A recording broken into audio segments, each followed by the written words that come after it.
All right, this is John Byrne with Poets and Quants. We are having a coffee chat. Here's my coffee. There is Brooke's coffee, and there's Tanya's coffee. Let me introduce our guest today. We're going to talk about online degrees, online learning. And we have with us two terrific people from the University of Illinois Gies College of Business. And Brooke Elliott, for those of you who are Poets and Quants fans, needs no introduction. We have a bunch of stories where Brooke is quoted and mentioned, including an entire speech that she gave at the iConverge event, which is where online MBAs come to campus and meet with each other once a year at Gies. Brooke is in charge of the online learning initiative at the school, and we'll get into what she does, and also not only the IMBA, but other degrees that are online and new certificates that can be taken online.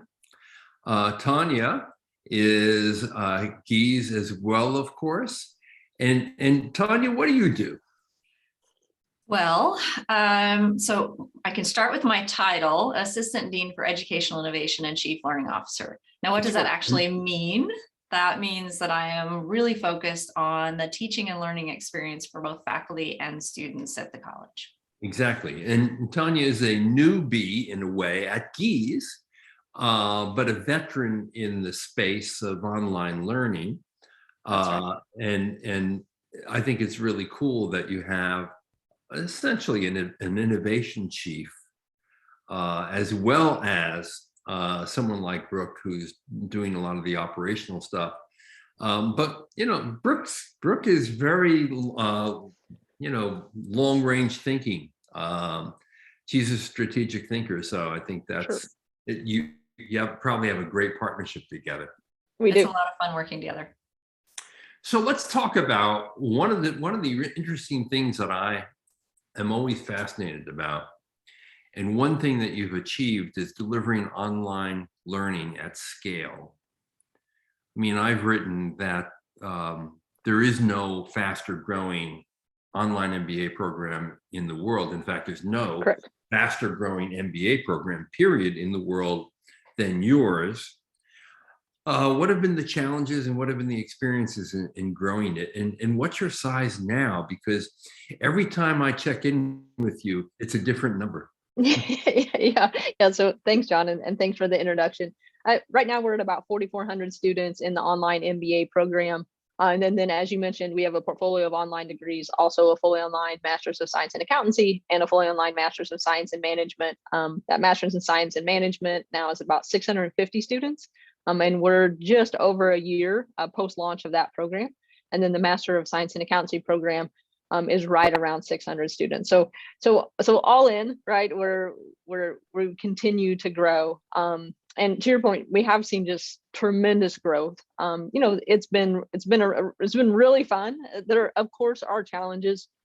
When I think about our scale and why we've been able to, be the fastest growing MBA program in the world, I think it all starts with our mission. As you know, at the University of Illinois, we're a land grant institution. We're charged with providing affordable, accessible, high quality education to all that desire it and are committed to pursuing it. So we're all on board here from an administrator perspective, from a faculty perspective, and that's been really critical to our ability to make investments early, get the very best faculty on board, and then grow tremendously.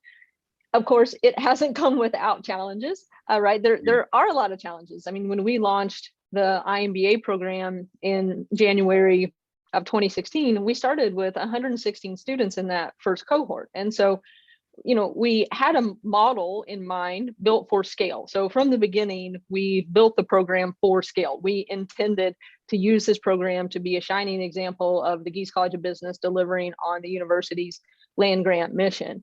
But in early years, those cohorts, those class sizes look like what you would think about in terms of a traditional class size, right? We had 20 to 30 students and we were running live sessions in Zoom. So we were still using all the technologies that we use now that allow us to accommodate scale.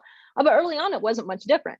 Now, though, in the midst of the pandemic, we saw our largest enrollments ever because there was a demand and really just a need for online education. And many people came to Gies because our program was designed to be online.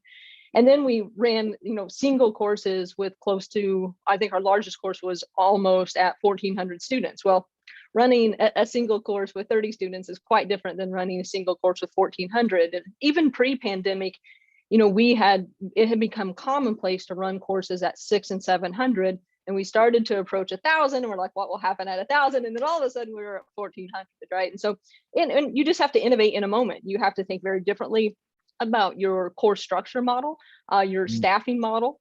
We thought differently. We brought in additional faculty members as leads and co-leads. We built out our course team, and then we continued to rely and add to the basically technology tool set that we use to ensure students have an engaging experience.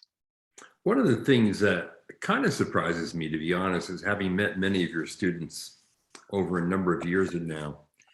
No one has a sense that they might be in a virtual room with hundreds or over 1,000 people. I mean, basically, you're front and center with your professor on the screen, and then your screen can only hold a certain number of students. So you have this sense that you're in a more intimate environment, even when you're not, which I find, it's a psychological thing, I'm sure, but it's intriguing. Yeah, it is. And maybe I'll let Tanya speak to that because she's an expert in the technologies that we use. Yeah, absolutely. And Brooke's done a great job of kind of describing that structure, that framework that needed to be in place in order for us to be able to expand and to grow. But to your point, John, the idea of how do you as an individual feel when you're participating in these courses is really key to our success.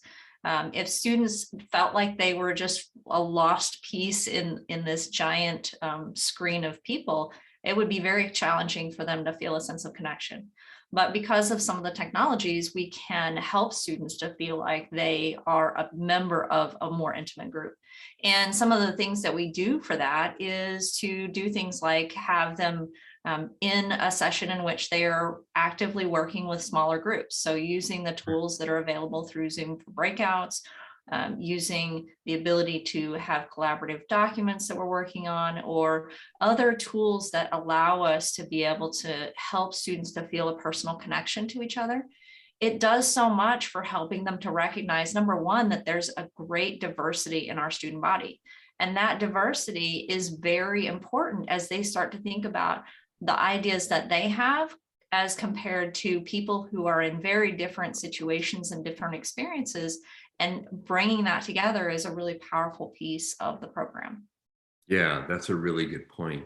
And I'm glad you mentioned this issue of connection, because I think a lot of people who might be thinking about an online program would think that that's a very big sacrifice that they have to make, that because you're not going to be face to face with your classmates and the faculty, you're just not going to make the kind of connections you would normally make if you were doing an on-campus program. And that's probably true to some extent, but what the big surprise to me is how connected and linked people are, even in an online environment. Some of this is of their own doing, because I know, having spoken to so many of your students, that they get together, if they're in a little regional area, they might get together for coffee, go through some trips together.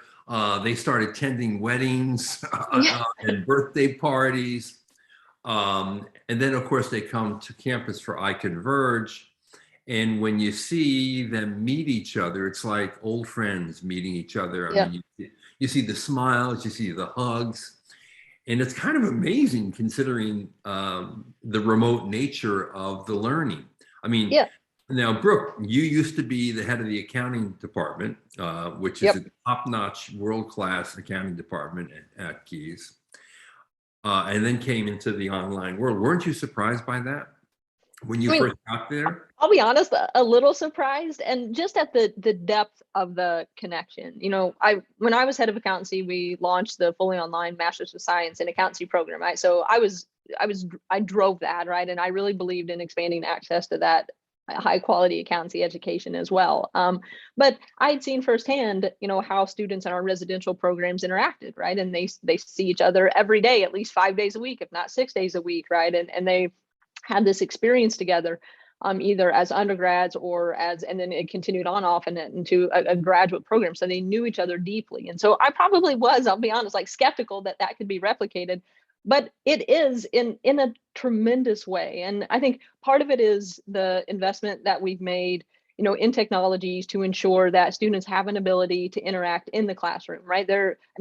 I am a faculty member, right? I'm an accounting academic, and I would break students out into groups of 5 and they would work together. And that's exactly what happens even in our large IMBA program. Every single course has that group work feature. And then because the program was designed online, we made choices very early on to try to anticipate, how could we facilitate students building those connections? We adopted from the very beginning Facebook Workplace, and we use it as our own social media platform.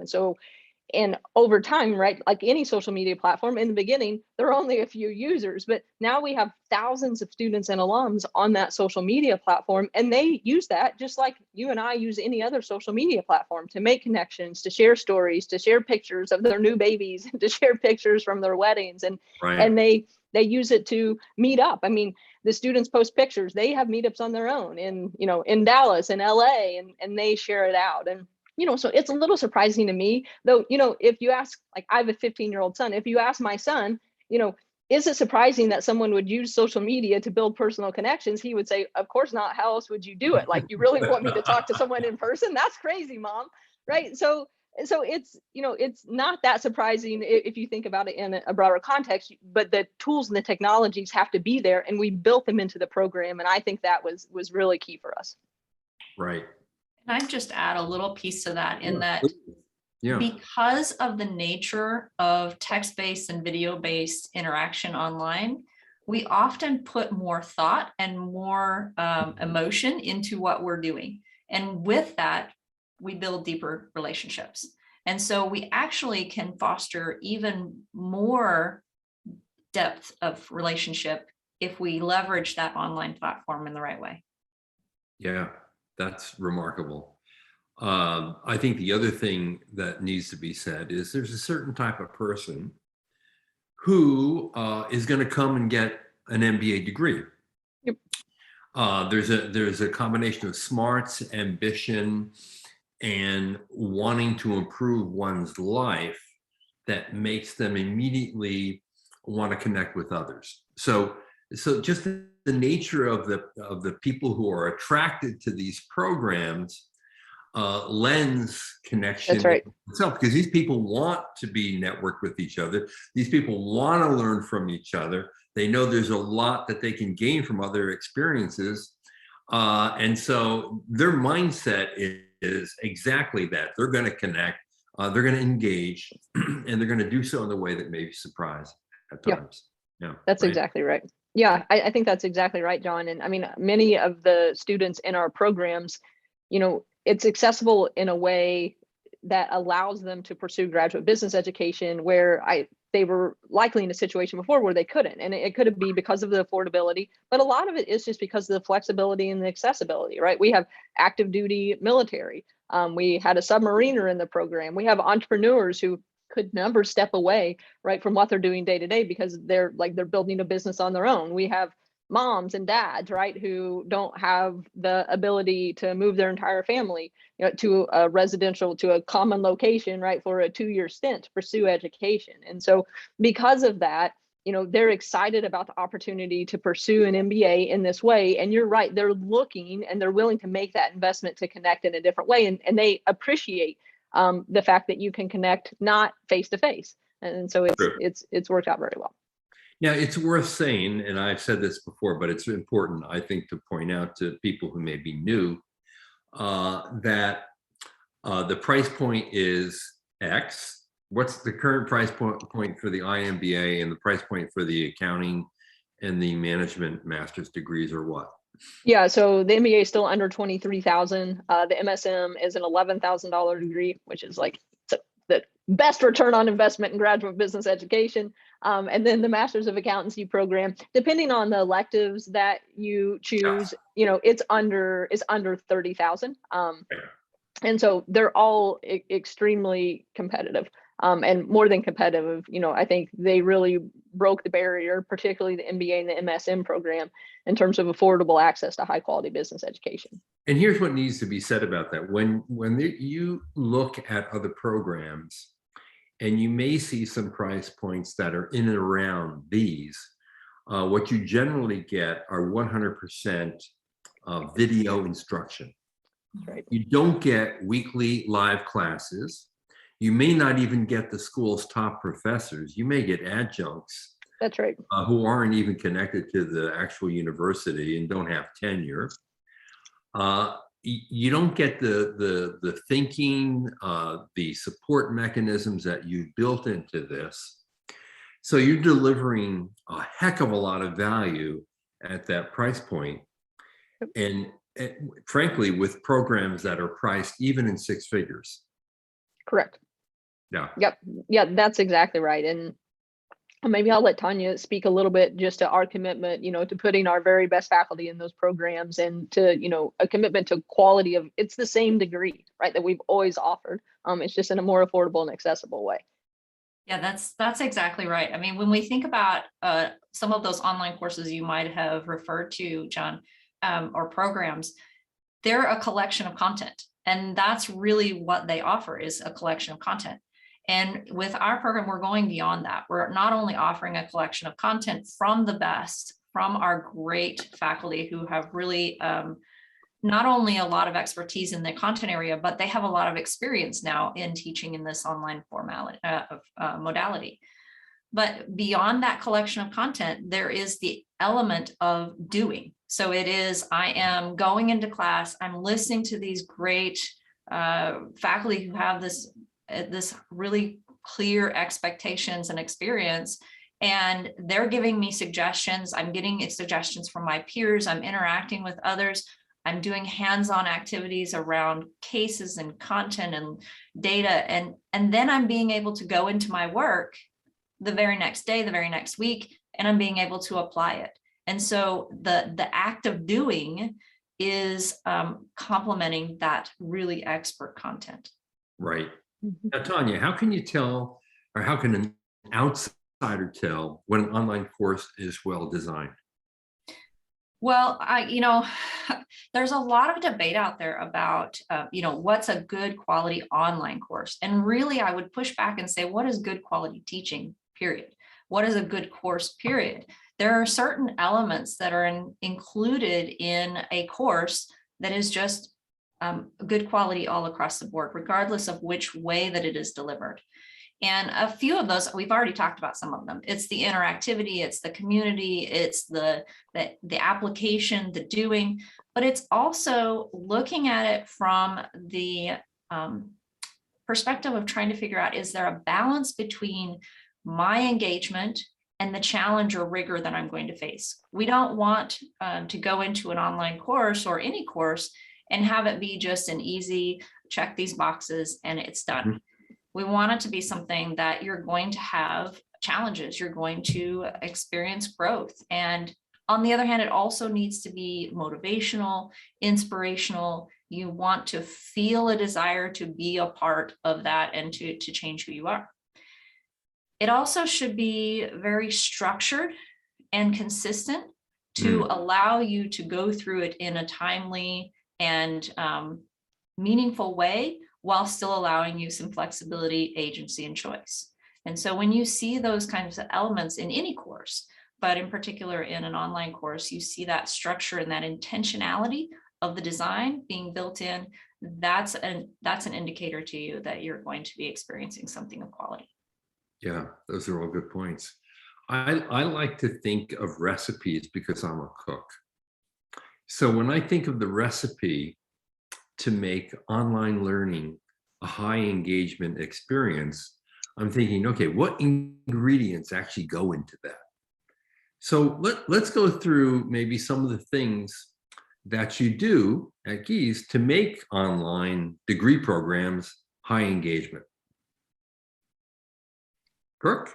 Yeah, sure. Yeah, I'll kick it off. So I think one, it's engaging faculty. So, we choose our very best faculty. They're excited to be delivering in this way and to interact with this population. I mean, it's become used to. The coveted teaching position was an executive MBA program. And now the coveted teaching position is Gies is in our IMBA program. And so I think I really believe if you have your best faculty, right, and you maximize the faculty experience, you're going to maximize the student experience. And so I think faculty is foremost number one. Two, I think you have to make an investment in the infrastructure and the technologies. And so, John, you've been on campus, right? We have 4 outstanding studios. Our faculty deliver live sessions from those studios. We have a full support team. So there are like a minimum 8 staff members supporting a faculty member whenever they're delivering that weekly live session. And it allows, so the faculty members there, right, ingredient number one, but then the technology is there that allows the faculty member to engage with the students in a real-time way. And so without that studio space, without those investments in that infrastructure, right, we wouldn't be able to deliver the same experience. And I referenced the staff. I mean, we're fairly unique in that within the college, we've built a very large and talented teaching and learning team.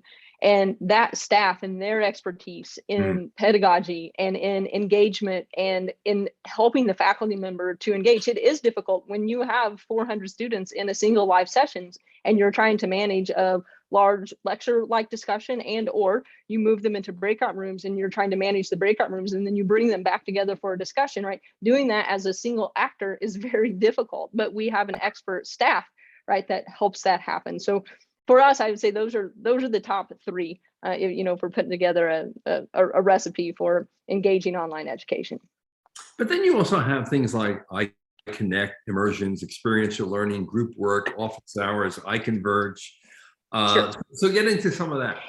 Yeah. So I think, again, because the program was designed to be online, we thought about the whole student experience.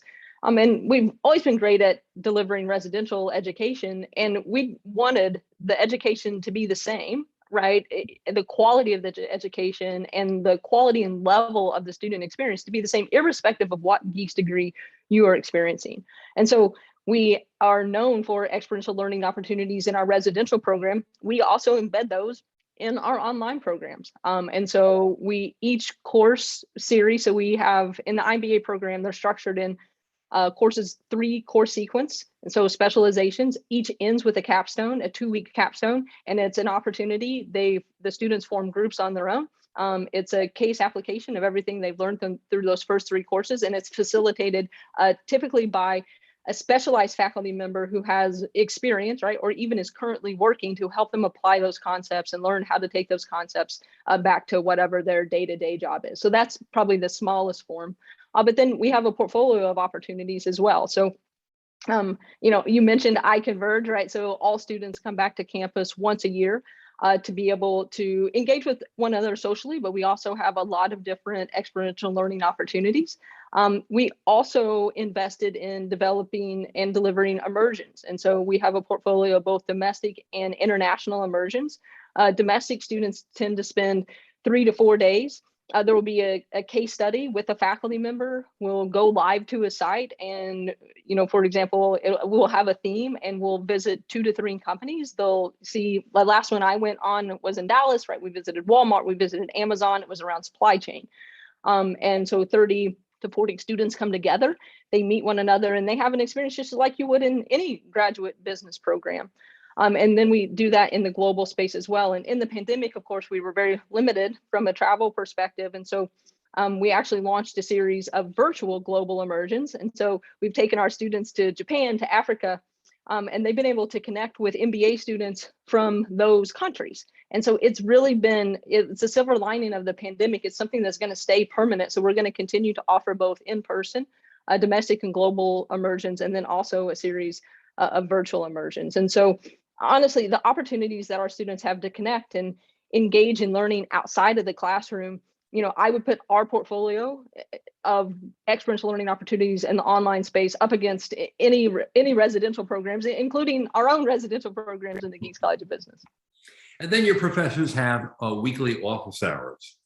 And I mention that because, professors often do that in residential programs, of course, but it turns out that almost no students ever visit them. While in virtual office hours,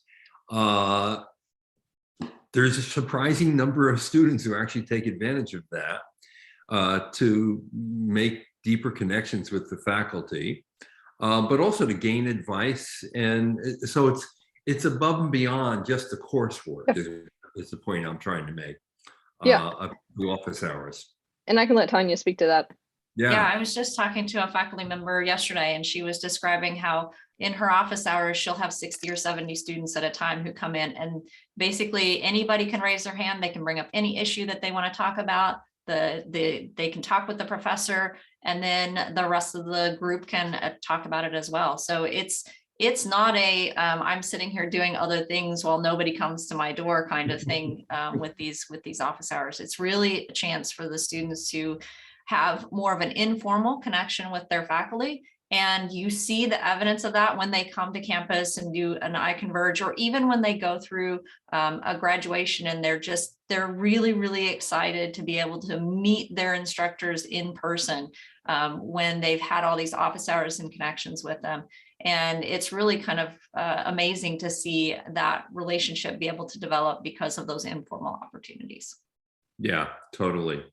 And I have seen that, and I can verify exactly what you're saying. Let me ask this, because I think there may be people wondering, okay, well, what kind of commitment do I have to make if I sign up for one of your degree programs? And generally, we're talking 15 to 20 hours of your time per week. You would take, it's flexible enough so you can take only one course, but most people I would imagine, would take 2 courses at a time, and you would complete your degree in anywhere from 2 to 5 years. Is that roughly right, or correct me if I'm wrong?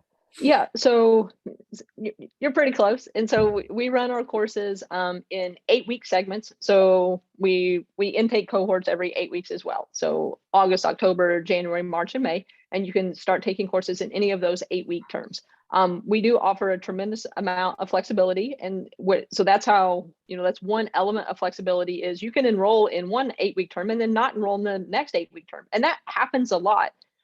But students persist through the program, and it's great because, a lot of work is seasonal, right? And so you may know that you have a very busy time coming up in October or January, or maybe your kids play travel sports and you know that you're going to be on the road, nonstop over a certain period. And so you can enroll in one 8-week term, take the next 8-week term off, come back in the following 8-week term with no disruption, right, in your experience as a degree student. On average, students take 1.5 courses per 8-week term. And so, and I think, but it speaks to the flexibility. A lot of times students will take 1, then they'll, in the next term, they may take up 2 because they know that they have lower commitment outside from a work perspective or from a family perspective. Time to graduation is right around 2.4 years, which every time I say it, it surprises me, right? Because it's a 72 credit hour MBA. So we have one of the highest credit hours MBA, whether you're talking about an online MBA or a residential MBA, but students are still, persist through and are very timely in degree completion. But again, we allow that flexibility. We've had students that have taken 3, 4, 5 years to finish, and it's because, they've committed to taking one course in like every other 8-week term, right? And because that's what they need to be able to complete the degree, and that's fine. That's why we designed this program. Our retention rate, despite that flexibility, is extremely high, and so we have a 95% retention rate, which I really believe is unmatched in online education, and rivals any residential retention rate. And so we have a very high retention rate. But I believe the retention rate, I think some people might think the flexibility would be negatively correlated with our retention rate, Sure. But it's positively correlated because students understand, like, I can take a break. It's okay, right? I don't get disrupted. I'm not getting a call from the graduate college telling me that I'm off plan, right? And so I think they just really appreciate it. And so I think it's that flexibility combined with the engaging opportunities that we provide. Students complete our program, which is ultimately, like, we're very proud of, right?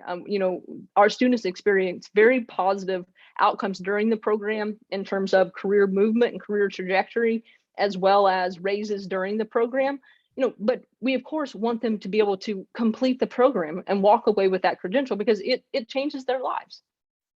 The The other other thing thing I would add could to be- that is Go that ahead. idea of stackability and Yeah. certificates. So if you're not ready for a degree and you want to just do a certificate or a specialization, you can start there and add on to it. And so it allows people to come into the program with a little bit smaller bite to chew, and then grow and expand as they get more farther along on the program. And you have a high percentage of people who do exactly that, right? That's right. Yeah, we do. And so, when we designed, we were Coursera's first degree partner, right? And so they have several degree partners now. And when we designed this program, we had conversations with Coursera, and we were exploring different providers. I won't call them an OPM. They hate to be called an OPM. But when we were exploring different partners, one thing that really resonated with us was the stackability in terms of moving students from the MOOC-based component to the degree-based component. So every one of our courses has a MOOC-based component. I think about it just as the high-end digital textbook, right? Every one of our courses also has a high engagement component, which is the same component that you would see in any credit-bearing graduate business course, right? And so it's not just that content curation, right? It's not just going through MOOC videos, but that's the very base form of stackability. You can move from a MOOC right into a credit-bearing course as a non-degree student. You can then apply to the degree program, be accepted. That credit that you earned in terms of that MOOC completion, and also if you enrolled in a single course as a non-degree student, that stacks in as well. And we've continued to really build on that. We've established a lot of different pathways now. We have a performance admission track, right? Because we recognize that we have very flexible admission standards, meaning, and I don't mean that in terms of, we have very high quality admission standards, right? But we don't require a GMAT because, there's a lot of evidence that the GMAT is a biased test, right? And we want to have a very diverse program. We realize that the GMAT is a financial barrier for many, is a time barrier for others. And so we've tried to create different pathways into our program. But the key about the pathway is everything that they learn while in that pathway builds into the degree. So it's not time wasted. It's not like some tax that you have to pay to get in, right? It's that you start learning and then you can apply it as you go forward. And your flexibility also does something else you didn't mention. Many companies are willing to sponsor up to a certain amount of money per year. Yep. On higher education. And the beauty of the flexibility and stretching it out is you can maximize those grants from your company and basically, in some cases, get the company to pay for the entire degree, which is really amazing. Most of the time, that's the case. So if you stretch it, for most companies, if you stretch it over 2.5 years, which is right about our average time to graduation anyway, they will fully pay for the degree. And this is another reason why, and you referenced it at the beginning, we may come back to it, but we're launching a series of campus graduate certificates. And it was important that they're recognized as University of Illinois credentials. So we put that effort in and went through that process with the university because they will qualify under most tuition reimbursement programs. And so it's a way for us to help learners, right, seek assistance from their employers in paying for education. Because while, John, this, but, while $23,000 is very affordable, when I talk about it being affordable, and I talk about the master's in management, being very affordable. For some, it's still not very affordable. And particularly for those outside of the United States, many of our international students, right, if you think about just their earnings power and foreign currency fluctuations, right? $23,000 US dollars is very, very expensive. And so anything that we can do to try to help our students get access to funds to be able to access our education, we're committed to doing that. And you're moving beyond degrees. You're building more certificate programs, micro-credentials. What can we expect there? Yeah. So you can expect a series of campus graduate certificates, and that's the University of Illinois name. And the cool thing about the campus graduate certificate is it's a recognized credential from the University of Illinois. And so I mean, not only is it transcriptable, you'll receive something that looks like a degree, right? Like a diploma from the University of Illinois. And so what we're doing is we took all of the content in the IMBA program. They're already broken into 3-course, 12 credit hour specializations. And they were already very focused on, applicable skills. And so we have one in business analytics. So we're going to launch a campus graduate certificate in business analytics, right? And so you could imagine that someone might use that as a pathway. They're all fully stackable into any one of our degrees. And so you could enroll in the campus graduate program. You walk away with a credential from the University of Illinois, and then you can make a choice, right? Maybe that's all you want, or maybe that's all your other responsibilities from a family perspective or professional perspective allow you to pursue. But at some point, you can exercise the option to stack it towards a degree, and it doesn't have to be right now. And so that option value, options are valued, right? You can actually model it from a finance perspective. Sure. And so we really believe in creating those stackable credentials. We also believe it allows us to serve a market, perhaps a market that either isn't interested in pursuing a degree or already has a graduate business degree, right? I mean, the skills that you need are changing rapidly, and that's not going to slow down. And so we already see demand from our alums to come back and take some of the new courses that we've added to the program, because we're always investing from a curriculum perspective. We're launching a brand new mergers and acquisition specialization. It's already in process to convert that to a campus grad cert. And so we expect many of our alums will come back and upskill, right, through campus grad certs, and you walk away with another credential. Again, that's recognized from the University of Illinois. How many different credentials would you have?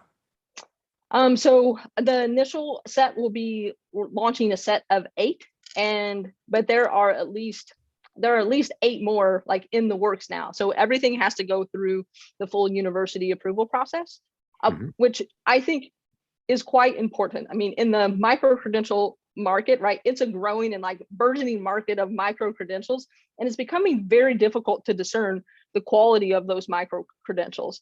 And so I do believe that the micro-credentials that will win out are those that come from accredited, academic institutions, because we still know from a marketplace what that means. And not that other players aren't going to succeed, right? Google's entered this space and we're partnered with Google. Amazon's entered this space, and those carry a lot of credibility too. But I think you're going to need to be able to signal from an institution perspective or from an enterprise perspective the value of your micro-credential or the value of your certificate.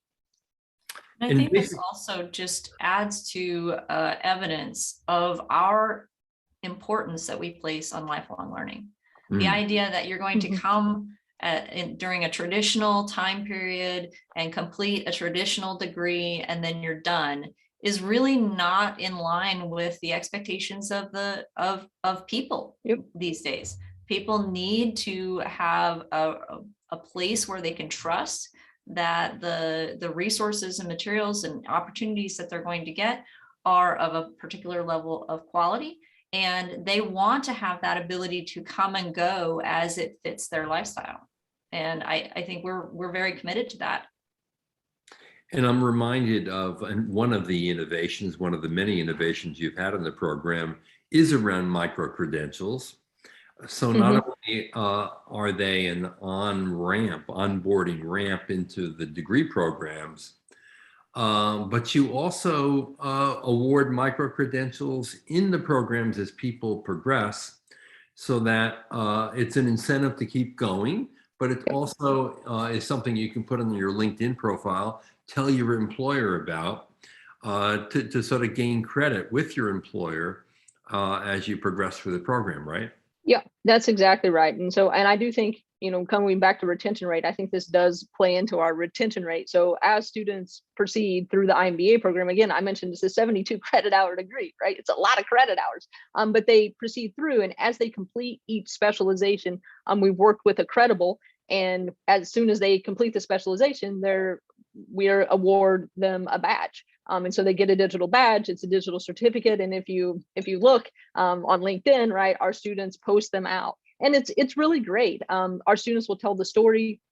They'll talk about what they learned in that specialization, and they usually share a story about how they applied it, back to their job, or how it helped them to get to become part of a new team or to contribute to a new team, or maybe they got awarded a new project because they had this skill set. And so it's a real way for them to demonstrate during the program, right before completion, the value back to the employer in terms of what they're gaining from a skills-based perspective, and then what they're able to contribute back to the enterprise, which is great. And particularly if you're part of a tuition assistance program, right? Because the employer likes to see, like, what are they paying for and what's the return to the company. So that's just been, I think it's been something that's really cool, that our students really value and the employers really value. Now, looking ahead, let's say next 5 years, Sure. Tanya, as the innovation chief, what do you see? How is this going to evolve further? And in the next 5 years, are there going to be any surprises in online learning, do you think? Well, I mean, if we had asked everyone 2 years ago if we would be this many people involved in online learning, I think most people would say that they wouldn't have expected it. So it's really hard when you think about projecting out what's going to happen. It's really difficult for us to say, well, based on this trajectory, we think we're going to be here. But I think there are a couple of things that we can count on. Number one is that more and more people are going to be looking for smaller bites of education. And so a focus on lifelong learning is really critical. Number two is, I think that the technologies that we have now are going to continue to advance. They're going to continue to adapt, and we're going to find even better ways of making the right technology fit the right teaching opportunities and the right experiences. Right. So as we get better and better at making technologies fit what we want to be able to accomplish, then that's going to allow us to do even more things with the online learning modality. And then the third thing that I think we're going to see in the future is we're going to see challenges that we have to overcome through quality. And those can be anything from the size of our classes, so the scale, the number of people who want to engage in those classes, making sure that they feel like that they belong, that they're a part of the community and they really fit into it.